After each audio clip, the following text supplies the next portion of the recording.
Dan hari ini saya ingin berbicara tentang penolong di masa yang sukar dalam kehidupan ini, saudara. Kita buka dulu ayatnya di dalam Mazmur 121. Kitab Mazmur 121. Kita akan lihat bersama-sama. Kita akan belajar bersama-sama firman Tuhan ini, yaitu penolong di masa yang sukar itu siapa, saudara? Kita lihat Mazmur 121, mulai dari ayat pertama sampai ayat yang ke-8, saudara. Judulnya di sana, Tuhan Penjaga Israel. Tuhan Penjaga Israel. Nyanyian Syarah. Aku melayangkan mataku ke gunung-gunung. Dari manakah akan datang pertolonganku? Pertolonganku ialah dari Tuhan yang menjadikan langit dan bumi. Sampai di situ dulu, saudara. Nah, ada satu harapan bagi kita orang percaya dalam kehidupan ini. Ketika kita melangkah bersama Tuhan dalam hidup ini, bahwa kita tahu dan kita mengerti bahwa Tuhanlah sumber pertolongan. Amin, saudara? Amin. Tidak ada penolong yang lain yang mampu menolong orang percaya di luar Tuhan. Terkadang-kadang sebagai orang percaya kita diperhadapkan dengan pilihan-pilihan dalam hidup ini. Ketika sakit kita diperhadapkan dengan satu pilihan. Kau memilih lari ke Tuhan atau lari kepada yang bukan Tuhan. Manusia cenderung untuk mencari penolong yang instan di dalam dunia ini. Manusia cenderung untuk mencari penolong di masa sukar, di masa sulitnya, dengan mencari penolong yang instan, yang gampang dan cepat terwujud, terlaksana pertolongannya. Tetapi saya mau sampaikan kepada kita, ketika saudara menghadapi jalan yang sulit dalam kehidupan ini, ketika kita menghadapi jalan yang tidak baik, ada kesukaran, ada beban, ada tekanan di dalam kehidupan ini, yang mungkin penolong-penolong yang di luar Tuhan tidak sanggup menolong kita. Ambillah sikap hati untuk datang kepada Tuhan. Ambillah sikap hati untuk datang berserah kepada Tuhan. Karena hanya Tuhanlah satu-satunya penolong yang mampu mengadakan mujizat di dalam kehidupan saudara. Ayat firman Tuhan ini mengajarkan kepada kita, dan dia berkata di sana, aku melayangkan mataku ke gunung-gunung. Ada satu hal yang dinyanyikan di dalam nyanyian Syarah ini. Pemazmur berbicara tentang hal yang serius di dalam kehidupan ini, bahwa tidak ada penolong yang lain. Dia mencoba mencari penolong itu. Dia mencoba mencari penolong yang mampu memberikan jalan keluar atas setiap persoalan. Dia mencoba melihat ke gunung-gunung. Dia layangkan pandangannya. Dia mencoba mencari tahu dari mana sebenarnya penolong yang sejati ini. Tapi apa yang selanjutnya dikatakan? Justru menimbulkan satu pertanyaan. Dari manakah datangnya pertolongan? Gaji dengan 3 juta satu bulan itu tidak cukup. 10 juta pun satu bulan mungkin tidak cukup.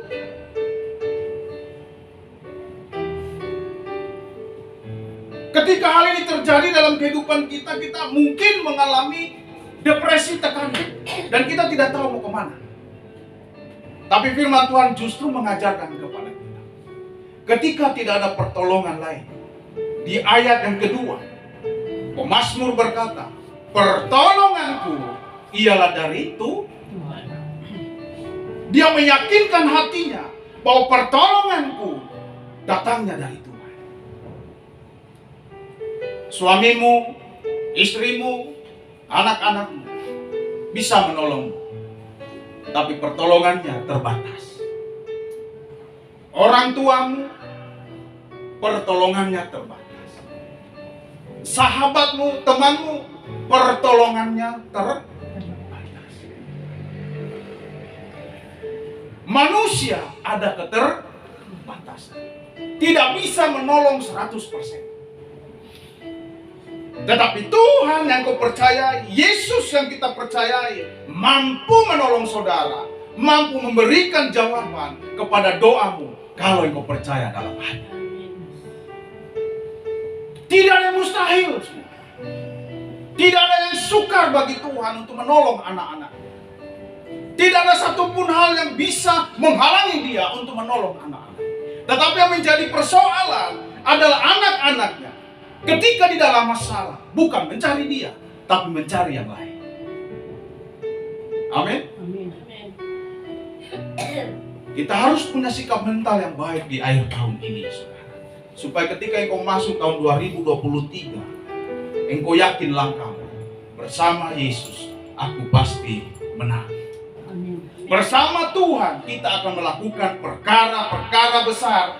Perkara yang tidak bisa diukur dengan kemampuan manusia. Perkara yang dahsyat dalam kehidupan ini. Bersama Tuhan kita mampu melakukannya. Kalau kita tahu bahwa dialah sumber pertolongan dalam hidup ini. Amin. Saya percaya ada berkat yang menanti saudara tahun 2023. Tapi syaratnya, ada syaratnya. Engkau harus melangkah dengan iman. Imanmu menentukan berkat itu datang. Karena firman Tuhan berkata, cilakalah orang yang mendua hati. Cilakalah orang yang bimbang. Orang yang mendua hati, orang yang bimbang tidak akan tenang dalam hidup. Sebentar khawatir, sebentar tidak khawatir. Sebentar Tuhan, sebentar dukun, sebentar hantu. Enggak bisa. Tuhan dulu, lama-lama karena doanya tidak dijawab, tidak ada jawaban dari doa itu, dia ke hantu lagi, saudara. Maka doa tidak akan dijawab. Karena kenapa? Tuhan adalah Allah yang cemburu, yang tidak akan mendengar orang-orang yang mendua hati. Tahu mendua hati? Pergi pasar lihat ikan baru, wah ini enak. Tapi sebentar, aku beli ayam. Ini mendua hati, tidak punya ketetapan. Salah satu syarat supaya Tuhan menolong saudara dan saya, memberkati saudara dan saya di tahun yang akan datang itu, jangan mendua hati. Jadikan Tuhan penolong yang sesungguhnya, sejati dalam hidup ini. Tapi ya pendeta, kenyataan yang saya hadapi, saya sulit keuangan. Saya mau bertanya, siapa yang datang dengan keuangan yang sulit? Angkat tangan. Bapak Gembala duluan angkat tangan. Tapi ada juga yang tidak sulit yang keuangan ya. Lalu dicukupkan ya. Coba sekali lagi, siapa yang datang dengan kesulitan keuangan? Angkat tangan. Nanti kita berdoa supaya pulang tidak sulit-sulit lagi. Boleh semuanya, haleluya. Apa yang kita bisa harapkan? Pengharapan kita kemana? Kita harus punya sikap hati seperti pemazmur ini. Aku melayangkan mataku ke gunung-gunung. Dari manakah datang pertolonganku? Akhirnya dia menyimpulkan sendiri. Pertolonganku ialah dari Tuhan yang menjadikan langit dan bumi. Hanya Tuhan satu-satunya penolong yang sejati dalam hidup ini. Amin. Ketika hatimu dilukai, ketika engkau kecewa, ketika engkau sakit, ketika engkau merasa tidak aman, ketika engkau bersedih, orang di sekitarmu tidak memahami, datang ke Tuhan. Dia mengerti persoalan, dia akan menolong kehidupan. Amin. Jangan datang ke tetangga, datang curhat ke sahabat, sebentar dia ngomong keluar. Bukannya masalah selesai, tapi kita jadi malu. Lebih bagus curhat ke Tuhan. Bagaimana caranya curhat kepada Tuhan? Yesus berkata, kalau engkau berdoa, masuklah di kamarmu, kunci kamarmu. Amin. Tutup pintumu, kunci itu kamar. Berbicaralah kepada Bapamu yang tersembunyi. Maka Bapamu yang tersembunyi akan memberikan kepadamu apa yang diinginkan hati. Masuk di kamar, kunci pintu. Curhat di situ. Iya pendeta, tapi kan tidak ada Tuhan. Tidak perlu kau cari Tuhan, kau lihat. Karena kalau ada di muka kau takut pasti. Kau akan lari. Kau cukup yakini, tutup mata. Kenapa orang berdoa harus tutup mata? Padahal tidak ada ayatnya. Masuklah di kamarmu, tutup matamu. Enggak kan? Tapi masuk di kamarmu, kunci pintumu. Dan berbicaralah kepada Bapa berdoa. Kenapa tidak disuruh tutup mata? orang tutup mata berdoa itu supaya jangan terganggu. Tutup mata, memikirkan Tuhan, antara aku dan Tuhan. Ketika engkau tutup mata, jangan kau menghayal. Ada utangku di sebelah. Jangan, saudara. Iya, nanti datang lagi ketok pintu, minta uangku. Belum ada uang ini, utangku banyak. Oh Tuhan tolong. Doa tidak akan didengar Tuhan karena pikiranmu di situ. Tutup mata, fokus dengan Tuhan. Ayat ketiga ia berkata, ia takkan membiarkan kakimu goyah. Itu jaminan. Ada jaminan bagi orang yang mengandalkan Tuhan, yang menjadikan Tuhan sumber penolong dalam kehidupannya. Ada jaminan, yaitu kaki tidak goyah. Artinya tidak akan terombang-ambing, tidak akan ragu. Dia yakin bahwa Tuhan sanggup menolong saya. Amin.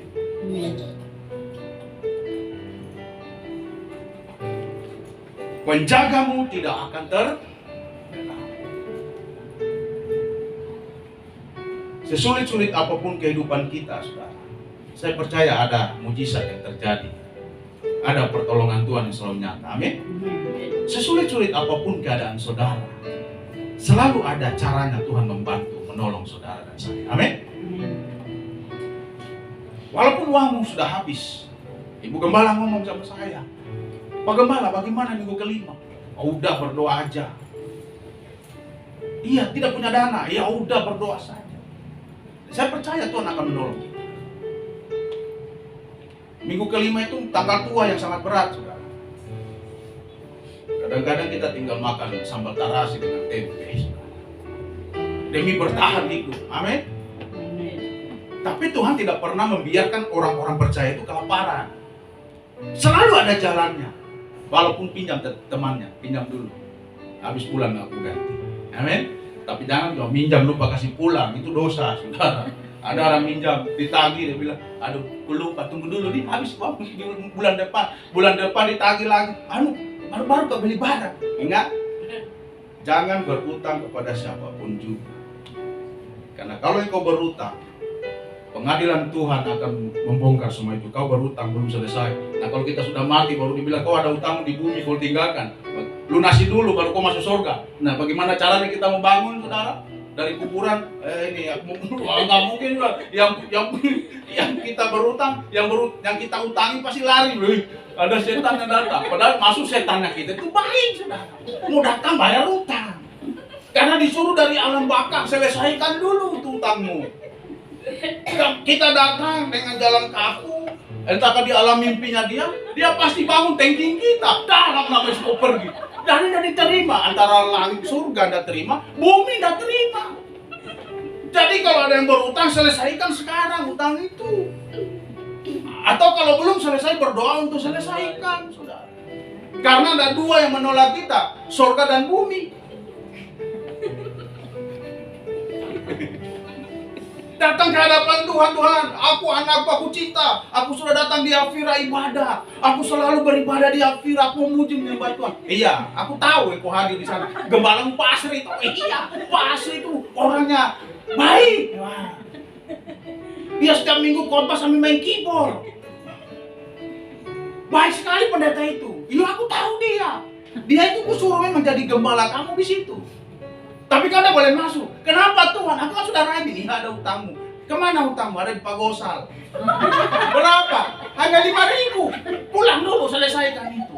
Anda mau kembali menyelesaikan 5.000 dari Pak Gosal. Datang di rumahnya Pak Gosal dengan aroma bau, aroma kuburan. Ya mungkin ada waktu meninggal dihambur bunga di situ, saudara. Ada bunga melati, bunga kamboja di atas kuburan. Semua bau-bau itu lengket kepada tubuh kita. Kita datang di rumah Pak Gosa dengan aroma itu. Dia berkata, ada yang tidak beres. Padahal tujuan kita datang membayar utang 5.000 itu. Karena di alam sana disuruh untuk selesaikan. Tapi karena aroma kita bau, dia mulai berbahasa roh. Haleluya. Karena dia tahu ada aroma yang tidak bagus. Padahal kita mau datang bayar hutang. Dia mulai ambil gaya ancang-ancang. Dalam nama Tuhan Yesus, setiap bau-bau aroma yang tidak baik, aku perintahkan kau keluar. Bagaimana saudara mau masuk kalau sudah diusir yang punya rumah? Bumi tidak terima, surga tidak terima. Ya, apa yang terima? Hah? Penjaga neraka berkata begini, haleluya. Kenapa kau datang di sini? Aku berutang 5.000 sama Pak Bos. Sudah kau selesaikan. Dia suruh saya keluar, dia thanking saya.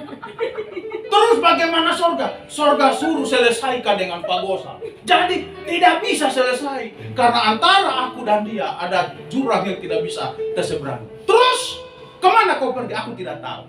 Kamu di sini saja.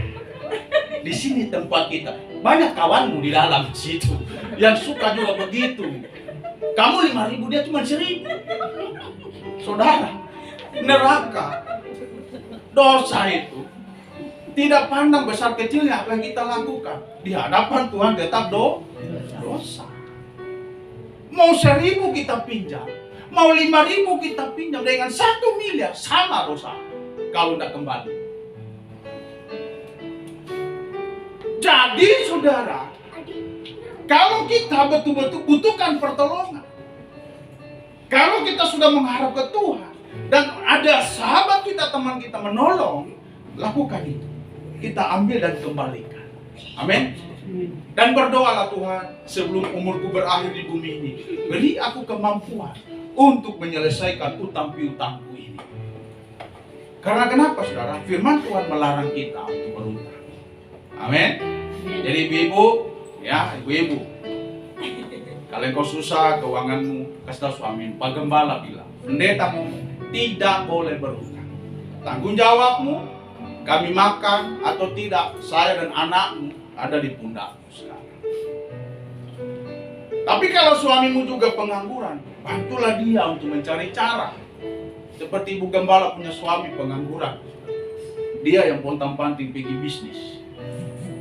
Tapi kan saya mendukung dalam doa, saling topang menopang kan. Jadi bukan pengangguran sejati juga Bapak Gembala ini.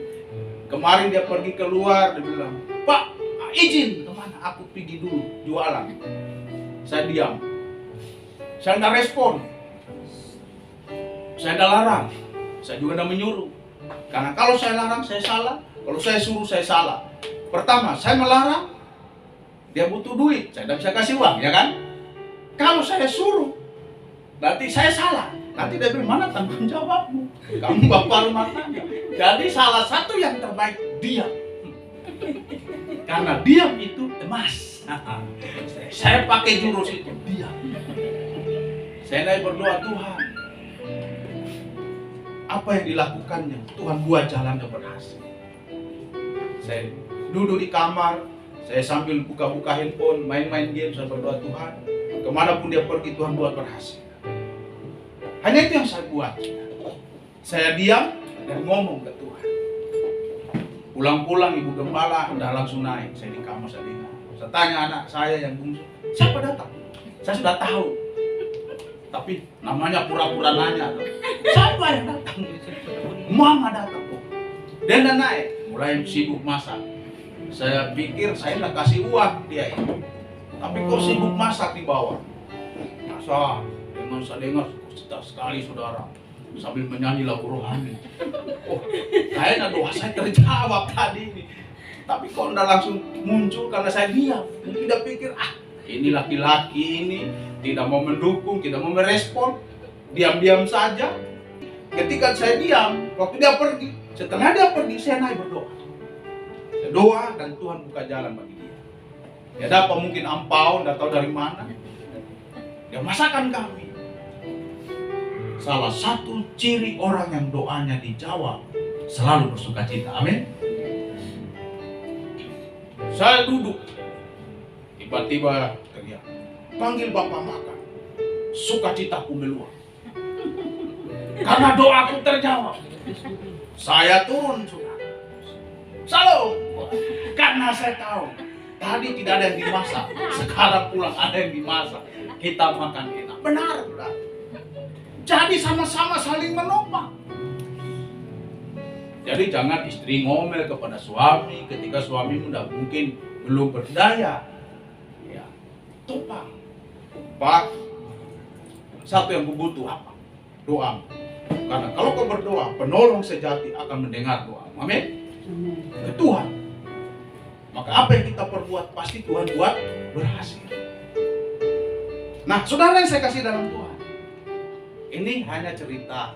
Maksudnya supaya saudara paham bahwa terkadang-kadang dalam hidup itu seperti itu.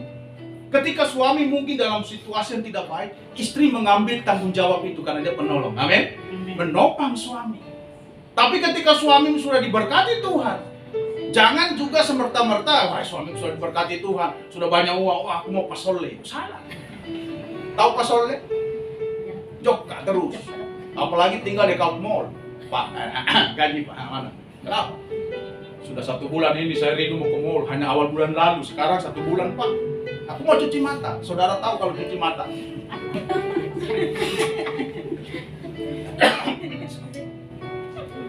Aku mau cuci mata di mall, saudara tahu kalau cuci mata. Apa yang keluar? Semua kotoran mata keluar. Keluar semua, melengket semua gitu, sudah. Lihat tas baru. Berapa ini? Lihat baju baru. Perempuan kelemahan ketika melihat sesuatu yang baru, sebenarnya hatinya sudah berhitung. Kira-kira saya bawa ini cukup. Saya mau beli ini. Lihat baju baru, saya beli itu. Mulai dia hitung di dalam. Dia tahu itu isi berapa dia bawa. Perempuan kelebihannya itu tahu berapapun banyak di dalam tas, dia tahu jumlahnya. Sampai receh pun dia tahu. Karena saya pengalaman dengan istri saya sendiri. Dia bilang, mana itu uangku yang 5 rupiah itu? Dia cari sudah. 500, ada uang 500. Ada uangku itu di tas.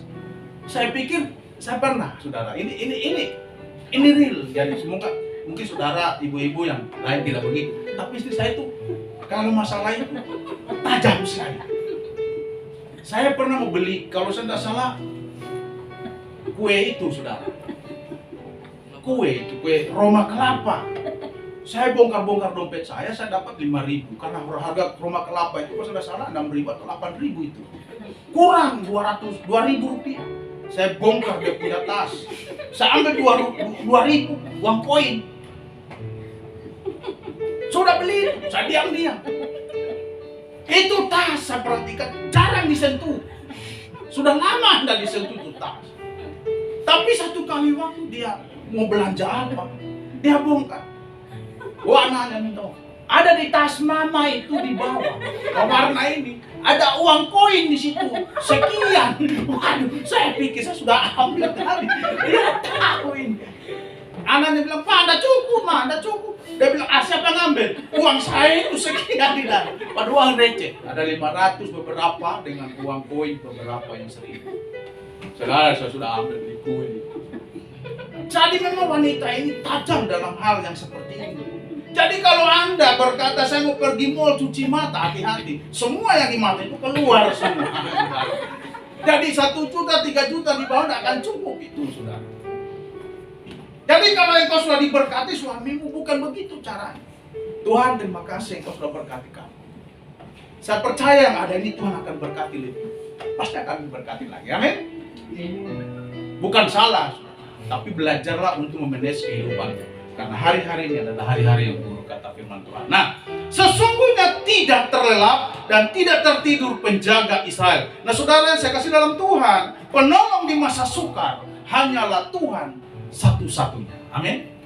Jadi mulai hari ini pulang ke rumah, saya percaya Tuhan akan menolong saya. Lakukan apa yang kau bisa. Berkreativitaslah dalam hidup. Lakukan sesuatu, hobi apapun yang saudara punya. Bekerja dengan cara itu.